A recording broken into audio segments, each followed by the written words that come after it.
Salut les amis, j'espère que vous allez super bien. Aujourd'hui, nous allons parler des prérequis pour participer au Bootcamp Platform Engineer. En effet, nous avons constaté qu'il y a énormément d'engouement autour de ce nouveau bootcamp et je vous en remercie. Mais il est important pour que vous puissiez réussir et tirer le maximum de ce bootcamp qui va vous propulser, qui va vous faire passer d'un niveau un peu d'initié à Kubernetes à un niveau expert de l'écosystème Kubernetes et Cloud Native. Il est important de ne pas se bercer d'illusions. En effet, pour réussir ce bootcamp, il y a un certain nombre de prérequis. Et je ne fais que le marteler parce que là, les places sont presque pleines, mais je ne suis pas sûr que tout le monde en ait fait les prérequis nécessaires. Donc, j'ai préféré quand même faire une vidéo pour essayer de replacer le contexte.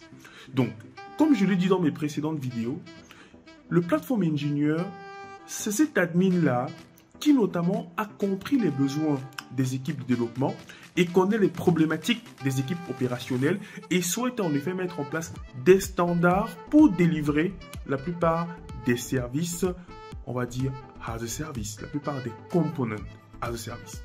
Donc ça veut dire que c'est quelqu'un qui doit déjà connaître à peu près l'écosystème DevOps, en l'occurrence du Jenkins, connaître également la partie GitOps avec du Argo CD, connaître également Kubernetes, donc les composants internes, mais aussi les add-ons avec les CNI, les CRI, les CSI, etc. C'est important en effet de les connaître. Donc, il y a un certain nombre de cours que je demande à tous ceux qui souhaitent s'inscrire d'avoir fait. C'est-à-dire dès que quelqu'un notamment s'inscrit au bootcamp, on lui envoie en effet un mail qui lui indique les formations à faire.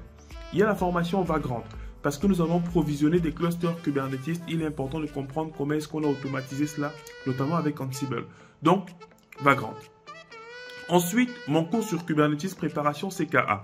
Le but n'est pas forcément de préparer la certification en réalité, mais c'est de se familiariser avec certains concepts que nous allons évoquer lors de la formation parce qu'on va décortiquer Kubernetes et voir des objets avancés, les opérateurs, etc. Donc, c'est important de se familiariser avec cet écosystème-là. C'est pour ça qu'il faut réaliser mon cours CKA. Ensuite, nous avons l'autre cours que je recommande, c'est celui notamment sur le SRE, comment devenir Site Reliability Engineer. Parce qu'on fait beaucoup de Helm chart et notamment dans notre processus d'automatisation des déploiements de nos stacks, nous allons utiliser Helm. C'est fondamental les amis, c'est vraiment fondamental.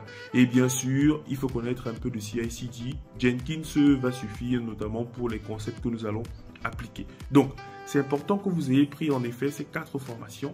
Donc, je rappelle encore, Vagrant, Kubernetes CKA, Jenkins et aussi SRE pour la partie Helm. Et je pense que si vous réalisez déjà ces cours-là, je ne vous demande pas d'être expert dessus, non. Mais ne serait-ce que de les parcourir pour avoir une idée à peu près de la technologie. Étant donné que nous avons très peu de temps durant cette formation, je vais directement passer en effet au déploiement et à l'automatisation de la création des ressources nécessaires pour le fonctionnement de ces outils. Donc, c'est important que vous les fassiez. Et sur ce, les amis, je vous dis à très bientôt pour ce bootcamp qui va rester dans les annales. Je vous dis, chaque jour, je suis en train de bosser dessus. Ça m'apporte, moi déjà, beaucoup de valeur parce que c'est des choses que j'ai fait en entreprise, mais que je suis en train de compiler pour faire un truc concret. Et j'ai hâte de vous y retrouver.